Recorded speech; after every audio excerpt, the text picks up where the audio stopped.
The word zakat means, it comes from a root word which means to purify. And the idea is that it is a purification of your wealth.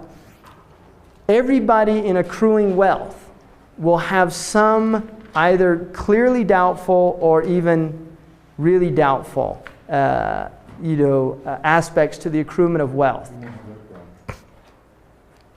So the idea is that zakat is a way of purifying your wealth. And the Prophet Muhammad was prohibited the taking of zakat for his own family. They cannot be recipients of zakat. Bani Hashim.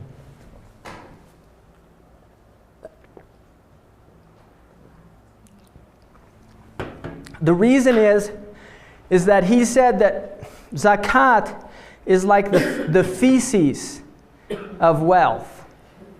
In other words, the body needs to let go of its impurities in order to maintain its purity.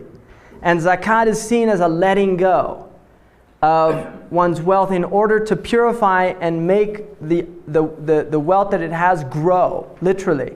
Yeah, but if how do they then turn that around to the recipient who is receiving this? The recipient who receives the wealth, for the person it is a purification. Yes. For the one receiving the wealth, it is a right. It's seen as a right. And so it changes perspective. There's a shift in perspective. In other words, the one receiving it is not receiving anything filthy.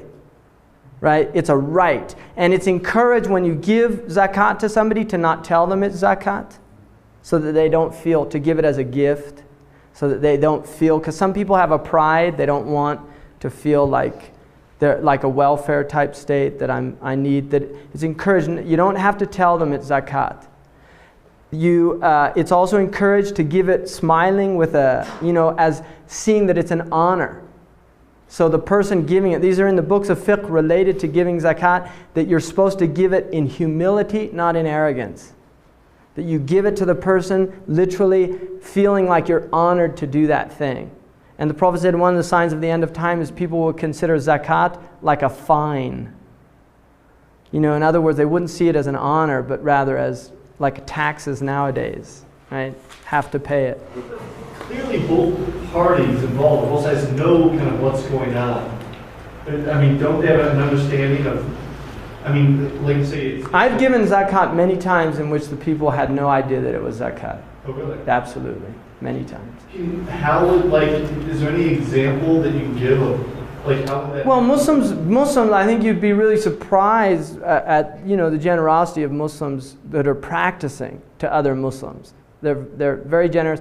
If within a community, like in my community, for instance, we had a man who recently lost his job, and I found out about it, and I knew that he was in a hard condition. I contacted a few people, and in one day we raised $4,000, and I gave that to that person, right, just to help him for the next couple months until he could get a job again. And I didn't tell him. I said, this a gift, Now there were people that gave it as zakat, but I didn't, I don't have to tell them it's zakat.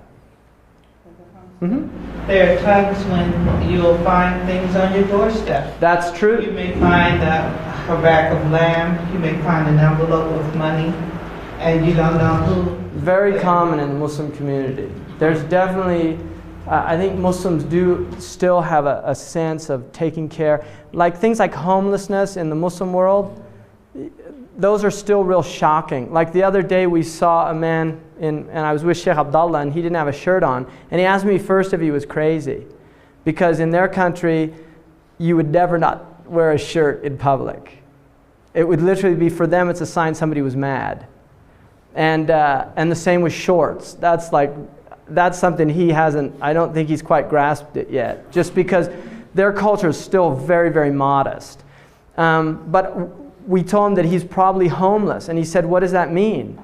And he literally didn't know what it meant, because in that country you could they just build like they take tree limbs, and the women will sew like burlap sacks together and make a little house, and you don't have to pay property tax, and you don't have to, you just set up shop. And he didn't have a concept of like being homeless, and And then he just said to me, with all of this, like, there's so much here. You know, because he's coming from a place where there's nothing. And he said, how is it that, like, somebody could be without a place to sleep? With all, like, it was something that I don't think his intellect really could quite grasp, right? Very kind of interesting. Really interesting book to read about this is Winners and Losers in the New World Order by Jacques Attali, right? He talks about this phenomenon of increasingly, people becoming accustomed to planetary boat people. That's what he calls them. Planetary boat people. Where you'll go to the ATM and the bum's there, and we just become inured to it because it just becomes more and more difficult for people to deal with. How is the giving of zakah in relationship to whether the receiver is Muslim or not? The receiver, that's a good question. Let me tell you and I'm going to get to that. Let me tell you basically, zakat is a local tax. It is not meant to go outside of the community. The Prophet said those closest to you are most worthy of your help. So the idea of acting locally is really important. That, you know, if you're fighting for the rights of the Tibetans, you know, and your own community, there's people oppressed, the Muslims would see that as a kind of disconnection. It doesn't mean that you're not sympathetic with something happening over there, but the thing is you begin at home. You begin cleaning up your own home. So zakat goes back to the wealth of the local community. If there was no one in that community that is impoverished or needs zakat, then it will go outside of the community. And you first give to your relatives who are in need before you would give to strangers. Now, the recipients of zakat, there are 8 categories mentioned in the Quran itself, and those are considered the only recipients of zakat. One of the only non-Muslim group are what are called mu'allafat qulubuhum, which are people who are very close to Islam. They're very interested in Islam, they're close to Islam. Those people, it's permissible to give them zakat money. If they're not Muslim, then you can donate money to them, but you cannot give zakat. Zakat is the right of poor Muslims. In other words, the idea that you take care of your own before you go outside. But traditionally, the Muslims in the early 19th century, during a famine in France, the Bey of Tunis and Algeria sent wheat to Europe to help relieve the famine. So traditionally the Muslims did have a concept of helping other peoples if they had a surplus. But first you help the people within your community. And then also there's a beautiful story of Sayyidina Omar, because Jewish and Christian and non-Muslim peoples like Buddhists and others pay a tax to live under the Muslims. And Omar saw a Jewish man begging, an old man, and he said, "Why is this man begging?" And they said, "He doesn't have any money." And he said, "We took money from him when he was young, so we should take care of him in his old age." And so he demanded that Christian and Jews and other people, if they had no one within their community to take care of them, then there should be money taken out of what's called the Bayt al-Mal, or the collective bank of the Muslim government, to help those people. And it's interesting that during the time of Umar ibn Abdul Aziz in Damascus, the government actually paid for and supplied people, not dogs, but people to take care of blind people as an employment, right, which is mentioned in the books. Is there a certain percentage then that they make? Good question. The percentage is, there are 3 types of zakat. Income tax is prohibited in Islam. You cannot tax people for income that they're using to live by. You can only tax them according to standing wealth that 1 year has accumulated. So if a year has passed and you still have the wealth, that's what you pay zakat on. You don't pay zakat based on what you made that year. So if I made $50,000, but at the end of the year I have 0, which is the case of a lot of people in this country, right? And they actually have to borrow to pay the IRS, that you do not pay any zakat. You pay zakat at the end of a lunar year. You pay zakat on what you have that a year has transpired with. And you pay 1/40th 2.5%. Of the leftover? No, of the entire thing. So if I had $40, I would pay $1. Oh, yeah, so you pay 1/40 of what remains after. After the whole year, yes. Yeah, it's not a big amount. But if, go ahead. You may only need, let's say, a $6,000 car to get around, wants and needs. Right. I mean, you may only need, let's say, a $6,000 car to get around, but you buy a $100,000 one. Exactly. Okay.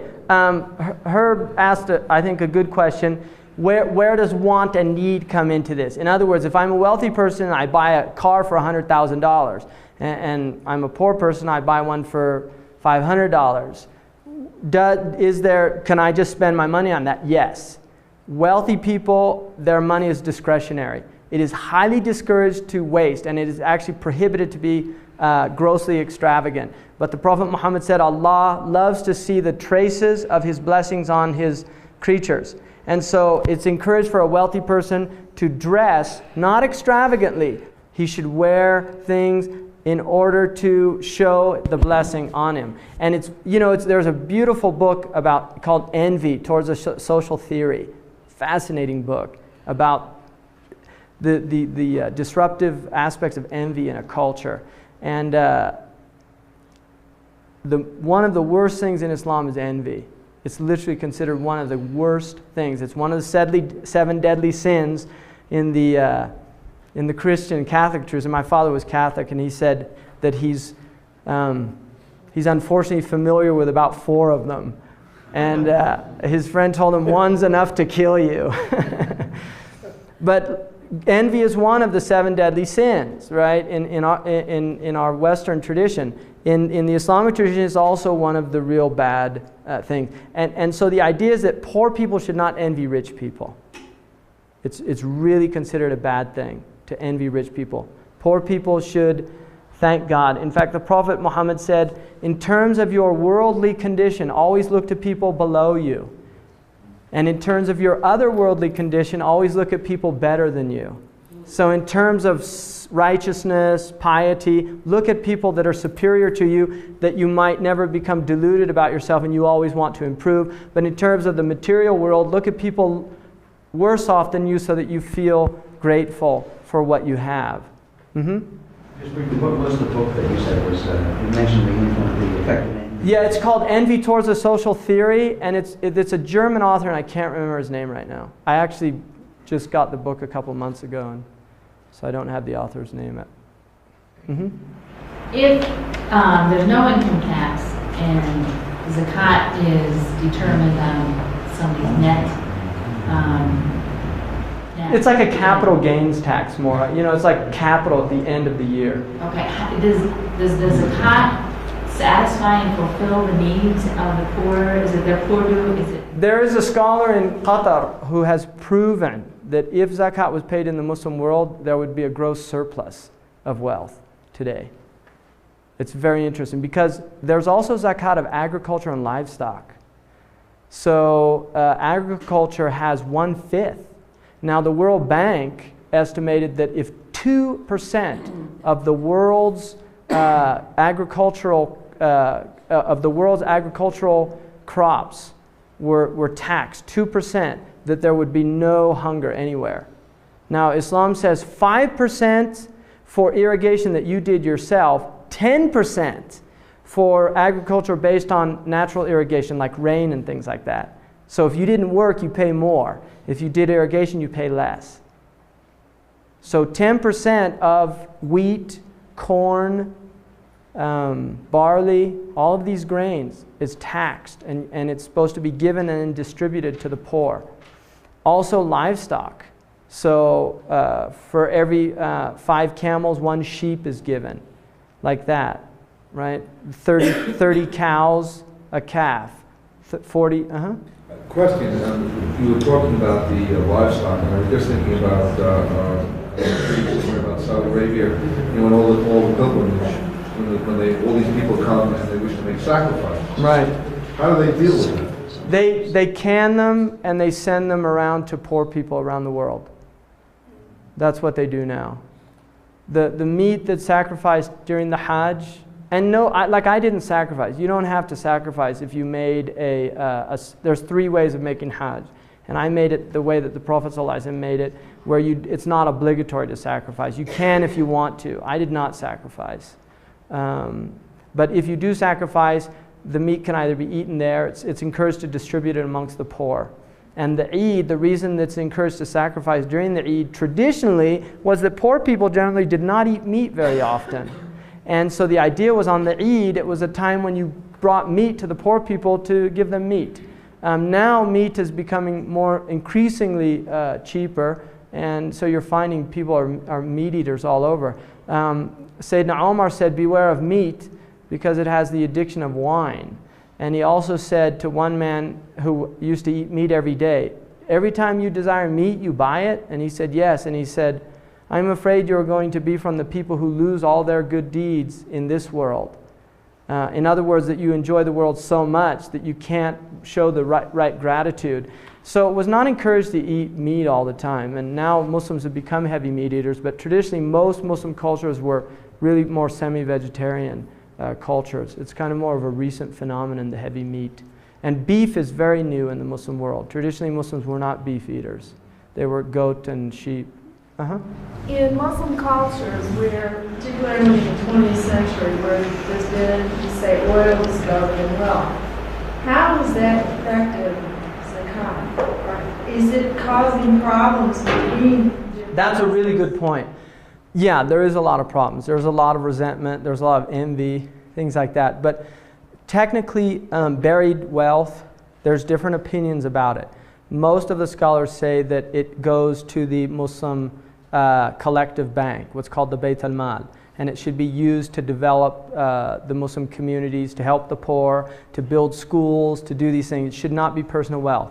Some say that no, 20%, it should be taxed 20%, and then the land of the people that it was found on, they're the ones that benefit from it. So there are some differences of opinion, but there's definitely, in many of the countries where there's been natural resources discovered, and the Muslims do have a lot of natural resources in the Muslim communities, there's just been a gross expropriation of the wealth and exploitation of it, which is very unfortunate. And there's also been a lot of outside influences. I mean, we know when Mossadegh, who was the prime minister of Iran, wanted to nationalize the oil, there was a CIA coup that ousted him. So there's hands outside that are also impacting very seriously how the wealth is being used.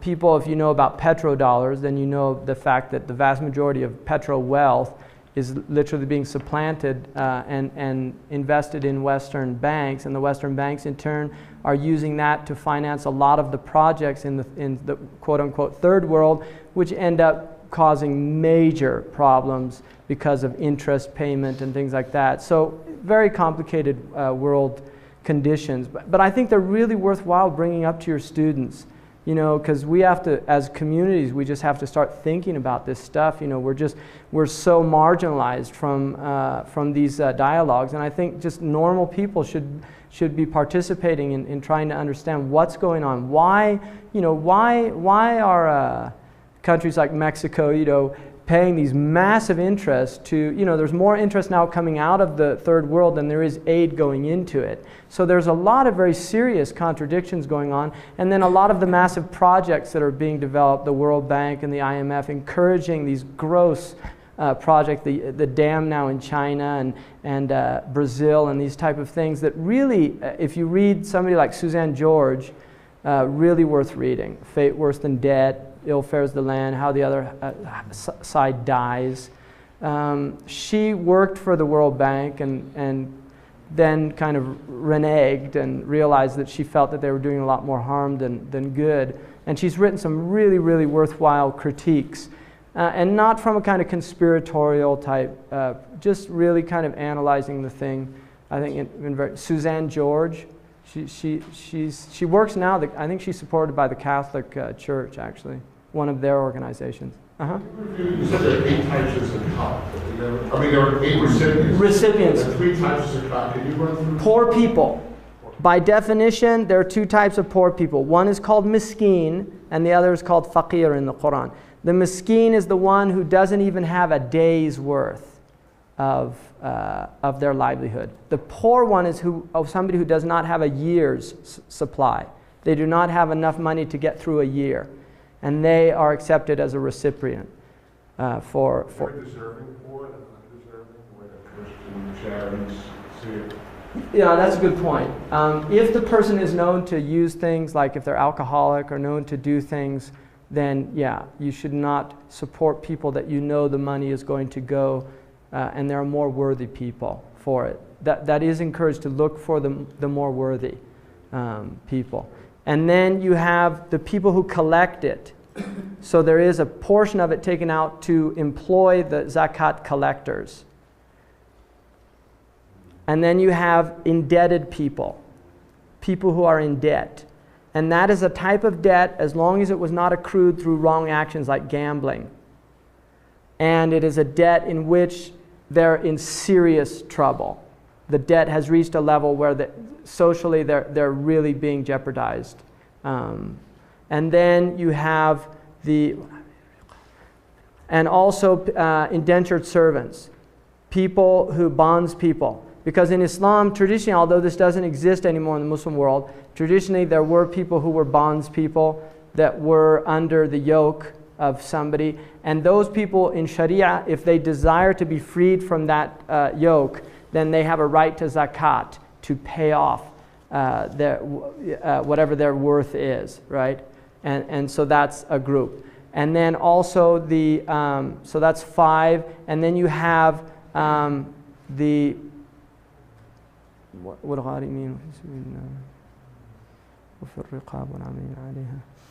then you have people, the Ibn Sabil, who is somebody who's traveling, and this is also pre-ATM, because he can be a wealthy person as well.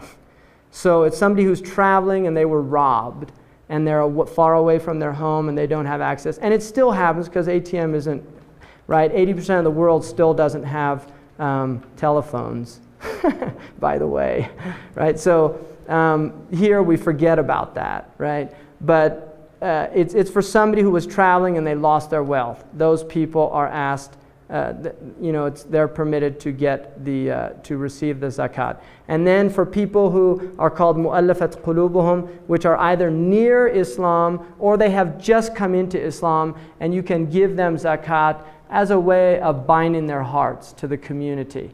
And then the last group is fi sabilillah, which are people who are defending the homelands. So anybody who is defending, like jihad, like the Bosnians, when they were fighting, many people sent their zakat to Bosnia or Afghanistan, for instance, right? And there are many people, I think, that support the Palestinians, viewing that as a valid, struggle, things like that. So that's basically those are the recipients according to the Quran. I would think that the answer to this would be no, but if you're an American Muslim and you're paying 35% income tax, you also pay 2.5% wealth tax? Absolutely. In fact, more so. Some of the scholars have said if you're giving 35% to the American government, which is using a lot of it for things that you should probably give another 35% just to counterbalance, and then pay zakat on top of that. A lot of Muslims have a lot of cognitive dissonance about taxes in this country, particularly immigrants who, their countries are, there's just a lot of problems going on, and they feel there's a lot of cognitive dissonance there, because of such a huge portion of our taxes go to military. I think 54% is still allotted to defense and military budgets and things like that. I mean, what's education? 17%? Is it even? No, I think it's what? 17%? It's about 17%, right? So,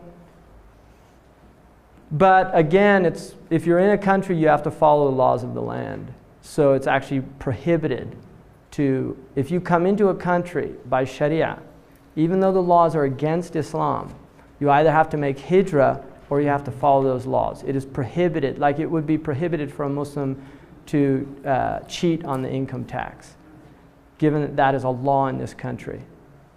They would either have to leave or they would have to pay it, because the conditions of coming into the country, one of the conditions is that you'll obey the laws of the land. And the Prophet said, the Quran says that fulfill the trust that you have given to its people. So when a person comes into this country with a visa or a green card, and it says you're expected to obey the laws of the land, then you are expected to. So it's actually a breach of Islam not to. And that is something, unfortunately, some Muslims aren't aware of. I just want to clarify one point. I heard two different things. One, that it cannot be for your own family, and the other, that it's first to be for your own family. No, it can't be for your own family if it's like a trick. In other words, I give my wife my zakat, she gives me her zakat. No, it's to your family if they're poor and worthy. Then they should be the first recipients. Now the government does have the right, if there was a valid Islamic government, they do have the right to collect zakat. That is a right of the government, and the government would distribute it. In the absence of government gathering of zakat, then it is an individual responsibility on the Muslims. How do you determine what is a valid government? Well, any government that has that has the authority is considered valid. If there's it's prohibited to go out against the government. Like revolution is actually prohibited in Islam, in the Sunni tradition, not in the Shia tradition. They do have a difference. I mean, that is an important distinction. The Sunni tradition believes that they have a right to fight and oppose an unjust government, whereas the Sunni tradition says that the people should be patient and ask God to change the conditions and rectify themselves, but they should not actually physically bear arms, because that would lead to a greater tribulation than the actual injustice, which is bloodshed amongst people. So in the Sunni tradition, it's actually like what's happening in Algeria, for instance. That's prohibited by Islamic law to do that.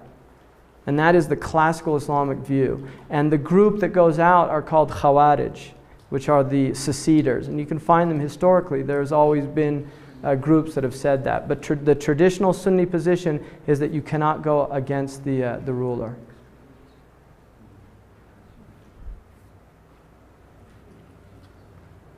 Any other questions? When you mention a legitimate Islamic government, would this be a government that has as its ultimate law? Absolutely. I mean, that's the ideal. But even if they're not implementing the Quran and they don't openly say that they don't believe in it, they're still considered the legitimate government. So they would then have the right to collect these? Yes. And this could be in lieu of a welfare department or something like this?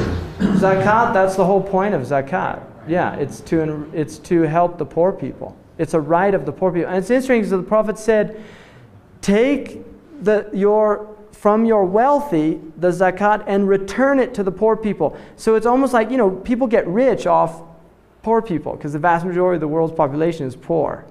I mean, we forget that. We really do have a very high living standard. But the vast majority of the world's population are poor people. And the wealth, even America's wealth, is largely dependent on a lot of, of wealth from other countries. We have very cheap oil in this country. I mean, for example, for a liter of Coke is about how much? I don't buy Coke, but what are you paying there? $1. $1? You're paying more for sugar and water than you are for a liter of oil. Right? And sugar and water are pretty much inexhaustible resources. Relatively, I know there's some problems now with water and things like that. Whereas oil, you're dealing with an inexhaustible resource. It's grossly underpriced.